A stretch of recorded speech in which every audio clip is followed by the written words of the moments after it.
দিয়েছে। দেশের এত বড় অর্জন, পদ্মা সেতু উদ্বোধনের সময় যে দেশের হাফেজ সাহেবরা বিশ্ব কোরআন প্রতিযোগিতায় ফার্স্ট ক্লাস ফার্স্ট হয়, একজন হাফেজ সাহেবকে দিয়ে কোরআন তেলাওয়াত করতে পারতেন, কিন্তু হাফেজ সাহেবকে দিয়ে কোরআন তেলাওয়াত না করিয়ে এক সচিবকে দিয়ে কোরআন তেলাওয়াত করিয়েছে। আমার মনে হচ্ছিল এই কোরআন তো আল্লাহ নাযিল করে নাই, যে কোরআন সে পড়েছে। সাল্লু আলা রাসূলিল কারীম, আম্মা বাদ, ফা আউযু বিল্লাহি মিনাশ শাইতানির রাজীম, বিসমিল্লাহির রহমানির রহিম। কথা বলতে হবে, ঠিক কিনা বলেন? তারা এই জায়গায় এভাবে সব জায়গায় আলেমদেরকে মাইনাস করেছে।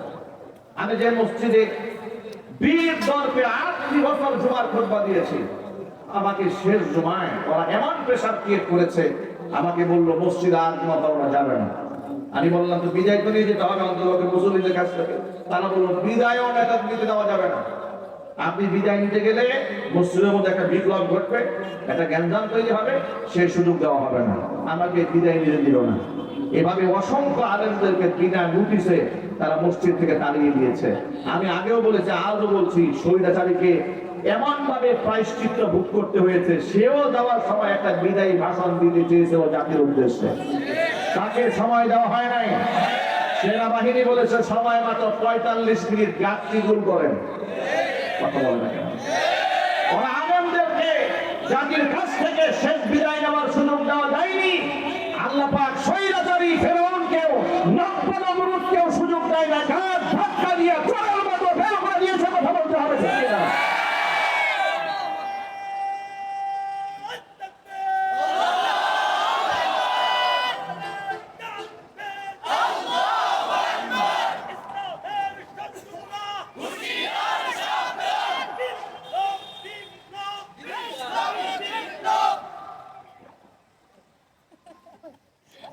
সুতরাং এইভাবে তারা আলেমদেরকে শত্রু বানিয়ে দিল।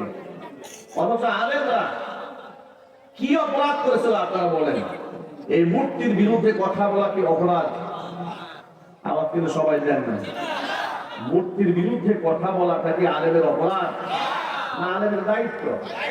দায়িত্ব পালন করেছে। ওরা আমাদেরকে আসামি বানিয়ে দিচ্ছে। আপনারা বলেন, তারা হাজার হাজার কোটি টাকা দেশ থেকে বিদেশে পাচার করেছে, কথা কি সত্য না মিথ্যা? সত্য। ওরা অসংখ্য আলেমদেরকে মিথ্যা মামলা দিয়ে ফাঁসির কাস্টে ঝুলিয়ে মেরেছে, এ কথা কি সত্য না মিথ্যা? সত্য। এত অপরাধ করার পরেও এরা কোন গলায় মানুষের সামনে কথা বলে? নির্লজ্জতার স্কেল থাকা উচিত, সীমা থাকা উচিত। যে দেশে তার জন্ম, যে দেশে সে শাসন করেছে, কয়েকবার জোর করে প্রধানমন্ত্রী হয়েছে, সেই দেশের মানুষের ধাওয়া খায়া পালাইতে যদি ব্যক্তিত্ব থাকতো তো পশু গাছের লোকে ফাঁসি দিয়ে মরতো। এত করলাম, সে জাতি আমাদের চায় না, আমার তো ডুব দেওয়া উচিত পদ্মা সেতুতে। সেটা না করে উনি ফোনে শিখিয়ে দেয়, ট্রাম্পের ছবি নিয়ে আসো, মিছিল হবে, ট্রাম্পের ছবির মধ্যে হামলা হবে, এরপরে আমি ট্রাম্পকে দেখাবো, দেখেন আমি থাকলে আর আপনার ছবিতে কেউ হামলা করতে পারতো না। যারা ক্ষমতা আছে, আমাদের বিরোধী যারা, তারা সব আপনার শত্রু। কি পলিসি অবলম্বন করেছে? এ রাতের বেলায় খায় কি? কত বুদ্ধি শুদ্ধি মাথায় নাই? কথা বলেন, কথা বলেন। এরকম জ্ঞান বুদ্ধি নাই। নির্লজ্জতার মাত্রা থাকা উচিত, স্কেল থাকা উচিত। কি ষড়যন্ত্র আঁকাচ্ছে? আপনাদেরকে ছোট্ট করে একটা বার্তা দিয়ে বলি, শেখ হাসিনা হচ্ছে সেই খুনি, যে খুনি বাংলাদেশের সেনাবাহিনীর মেধাবী অফিসারদেরকে ঠান্ডা মাথায় প্ল্যান করে খুন করেছে। এই স্বৈরাচারী হচ্ছে সেই স্বৈরাচারী 5 মে শাপলা চত্বরে গণহত্যা চালিয়ে অজস্র আল্লাহর ওলিদেরকে শহীদ করে ডাস্টবিনে ছুড়ে মেরেছে। এই খুনি হচ্ছে সেই খুনি। জুলাই আগস্টের বিপ্লবে মানুষদেরকে পাখির মতো গুলি করে হত্যা করেছে। এই খুনি হচ্ছে সেই খুনি। বাংলাদেশের এবং উপমহাদেশের শ্রেষ্ঠতম একজন মাজলুম আলেমে দ্বীন, কোরআন কারীমের পাখি যার উপাধি, আল্লামা দেলোয়ার হোসেন সাঈদী রাহিমাহুল্লাহর মতো জনপ্রিয় অপ্রিয় ব্যক্তিকে বিনা অপরাধে 13টি বছর অন্ধকার কারারুদ্ধে রেখে কলিজা ঠান্ডা হয় নাই, বিষ প্রয়োগ করে হত্যা করেছে। এতগুলা অন্যায়ের সাথে যে জড়িত, তার বিচার কি দেশে হবে না? জোর আওয়াজে বলেন না। এই কথা রেকর্ড হচ্ছে, আওয়ামী লীগের ভাইরা কান খুলে শোনেন। 50 বছর আগে 1971 সনের মানবতা বিরোধী অপরাধ করা হয়েছে, এই অজুহাত দেখিয়ে মিথ্যা ট্রাইব্যুনাল গঠন করলেন। সেই ট্রাইব্যুনালে দেশের শ্রেষ্ঠ সন্তানদেরকে ফাঁসির কাস্টে ঝুলালেন। সেই ট্রাইব্যুনাল কিন্তু আজও আছে বাংলাদেশে। যদি 52-50 বছর আগে পুরাতন মানবতা বিরোধী অপরাধ, যার রেকর্ড নাই মানুষের কাছে, কাল্পনিক বানায়া যদি মানুষকে ফাঁসির মঞ্চে মঞ্চায়িত করা যায়, শেখ হাসিনা এবং আমাদের লেসপেন্সারদের খুন, ধর্ষণ, রাহাজানি, ঘুমের ইতিহাস মানুষের পকেটে পকেটে আছে। সুতরাং সেই ট্রাইব্যুনালে শেখ হাসিনা এবং আমাদের প্রেতাত্মাদের ফাঁসি হবে। ফাঁসি হওয়ার আগ পর্যন্ত গোটা বাংলাদেশের সকল মুসলমানদেরকে ঐক্যবদ্ধ হয়ে থাকতে হবে। রাজিয়া সরকার আমি বহাল দেখতে চাই।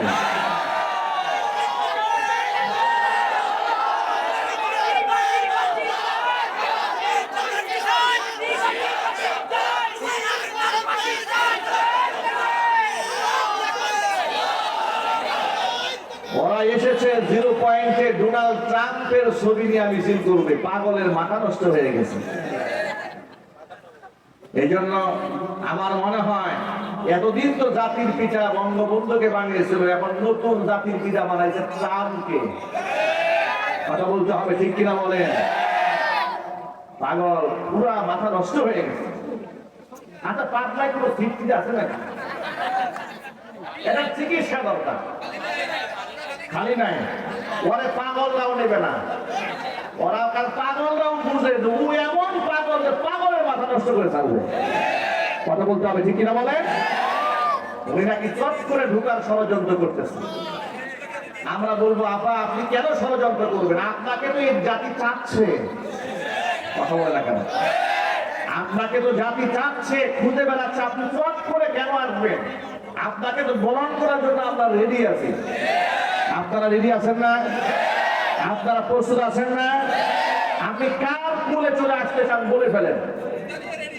আগে তো এতদিন চেয়েছেন মোদি আপনাকে কোলে করে নিয়ে আসবে, যখন দেখলেন যে না মোদি আর পারবে না, আপনাকে তালাক দিয়ে দিয়েছে, তখন আপনি বুঝে ফেলেছেন যে ট্রাম্পের কোলে গিয়ে উঠবো।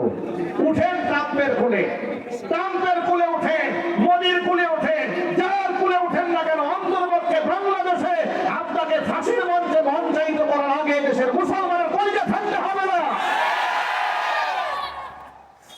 উনি আসছেন আমাদেরকে ভুলভাল বুঝাইয়া এই দেশের মধ্যে একটা বিশৃঙ্খলা তৈরি করার জন্য। সে তো খুনি, গণহত্যাকারী এবং রাষ্ট্রদ্রোহিতার সাথে জড়িত। কথা বলে ঠিক না? এদেশের স্বাধীনতার সবচেয়ে বড় শত্রু এই পাগল মহিলা। সুতরাং প্রিয় ভাইয়েরা, ঐক্যবদ্ধ হয়ে যান। আমরা আলেমরা যদি এদের অন্যায় প্রতিবাদ না জানাতাম, তাহলে আমাদেরকে তারা আধ্যাত্মিক হুজুর বলে সম্মান দিত। ঠিক কিনা বলে? আচ্ছা, তাদের গ্রুপের হুজুর আছে না নাই দেশে? ওই যে জননী বানায় দেয়, কওমের জননী। আবার আরেকজনে বলে আপনি তো জান্নাতি নারী। চিন্তা করা যায়, শত শত আলেম জেলখানায় ঢুকিয়েছে, তারে বলতেছে আপনি তো জান্নাতি নারী। কতজন আলেমকে হত্যা করলে বেহেশতি নারী হওয়া যায় মৌলভী সাহেব? ওই সমস্ত মৌলভীরাও পালাইছে এখন। ঠিক কিনা ভাই বলেন? তারাও পালিয়েছে। বয়ানের শুরুতে ছোট্ট একটা আয়াত করেছিলাম, আলেমদের দায়িত্ববোধ নিয়ে। আমরাও যদি মূর্তির বিরোধিতা না করতাম, তাহলে তৈল মারা যদি আমরাও মারতে পারতাম, আমরাও তাদের দৃষ্টিতে আধ্যাত্মিক হুজুর হয়ে যাইতাম। আমরা জঙ্গি আর তালেবান হতাম না। কিন্তু কোরআন শরীফের এই আয়াতের কারণে চুপ থাকতে পারি নাই। আল্লাহ কি বলেছেন শোনেন। আল্লাহ বলেছেন, ইন্নাল্লাযীনা ইয়াকতুমুনা মা আনজালনা মিনাল বাইয়িনাতি ওয়াল হুদা মিন বা'দি মা বায়্যানাহু লিন-নাসি ফিল কিতাব। কিতাবের মধ্যে মানুষের হিদায়াতের যে বর্ণনা, সুস্পষ্ট বর্ণনা, যে দলিল আমি আল্লাহ দিয়েছি ওই কথাগুলোকে যে সমস্ত আলেমরা লুকিয়ে রাখে, মানুষের সামনে প্রচার তারা করে না, উলাইকা ইয়ালআনহুমুল্লাহ, ওই সমস্ত আলেমদের উপর আমি আল্লাহ পাকের লানত, ওয়া ইয়ালআনহুমুল লাইন, আমি আল্লাহ লানত যেমন তেমনি অনুরূপ ভাবে গোটা জগৎবাসীর লানত হচ্ছে ওই সমস্ত আলেমদের উপরে। চিৎকার দিয়ে বলেন নাউযুবিল্লাহ। এই যেন হকপন্থী আলেমদের কোনো ভয় নাই। জীবন যেহেতু আল্লাহ দিয়েছেন, মৃত্যু তো আল্লাহরই হাতে, কথা বলেন ঠিক কিনা? সুতরাং যারা আল্লাহর পথে চলে, আল্লাহর কথা যারা বলে, তাদের তো ভয় পাওয়ার কোনো কারণ নাই। কারণ আছে নাকি ভাই? যদি বলুন কারণ আছে। যারা আল্লাহর পথে চলে, আল্লাহর কথা বলে, আল্লাহকে ভালোবেসে সপেছে জীবন, তাদের কিসের ভয়, কে করে পরাজয়, শহীদি তামান্নাতে নাচে তার মন। ঠিক কিনা বলেন? যারা আল্লাহর পথে চলে, আল্লাহর কথা বলে, আল্লাহকে ভালোবেসে সপেছে জীবন, তাদের কিসের ভয়, কে করে পরাজয়, শহীদি তামান্নাতে নাচে তার মন। হাসনা হিনার গানে ভুলে না হৃদয়টা, কালিমার মিষ্টি মাখা হৃদয় রয়েছে যার। হাসনা হিনার গানে ভুলে না হৃদয়টা, কালিমার মিষ্টি মাখা হৃদয় রয়েছে যার। সব পিছু টান ভুলে জিহাদের পথে চলে, সব পিছু টান ভুলে জিহাদের পথে চলে, সে তো তার ঈমান বলে। যারা আল্লাহর পথে চলে, আল্লাহর কথা বলে, আল্লাহকে ভালোবেসে সপেছে জীবন, তাদের কিসের ভয়, কে করে পরাজয়, শহীদি তামান্নাতে নাচে তার মন।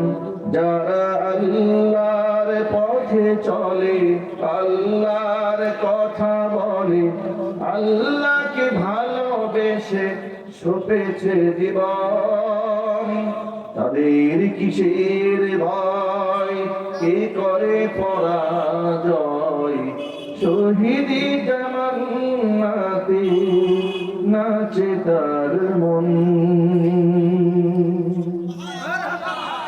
সুতরাং হক্কানি আলেম ওলামাদের, যারা আল্লাহর পথে চলে, আল্লাহর কথা বলে, তাদের তো কোনো ভয় নাই। তারা তো আল্লাহর পথে শহীদ হওয়া থেকে নিজের জীবনের সবচেয়ে বড় অর্জন মনে করে। ঠিক যদি বলেন। সুতরাং আল্লাহ রাব্বুল আলামিন হকপন্থী আলেম ওলামা যারা জেল খেটেছে, জরিমানা দিয়েছে, মামলা মোকদ্দমার সম্মুখীন হয়েছে, এরপরে বাতিলের সাথে আঘাত করেননি, তারাই হচ্ছেন জাতির শ্রেষ্ঠ সন্তান। তাদের সাথে হৃদয়ের সম্পর্ক রাখবেন, তাদের সাথে আগামীর সম্পর্ক রাখবেন। যার সাথে তার মহব্বত থাকবে, কিয়ামতে তার সাথে তার হাসর আল্লাহ নসিব করাই দিবেন। আল্লাহ রাব্বুল আলামিন হকপন্থী আলেম ওলামাদের সাথে হৃদয়ের সম্পর্ক রেখে চলার তৌফিক আল্লাহ পাক আমাদেরকে দান করুন। সকলে জোরে বলুন আমিন। ওয়া আখিরু দাওয়ানা আনিল হামদুলিল্লাহি রাব্বিল আলামিন। আসসালামু আলাইকুম ওয়া রাহমাতুল্লাহি ওয়া বারাকাতুহু।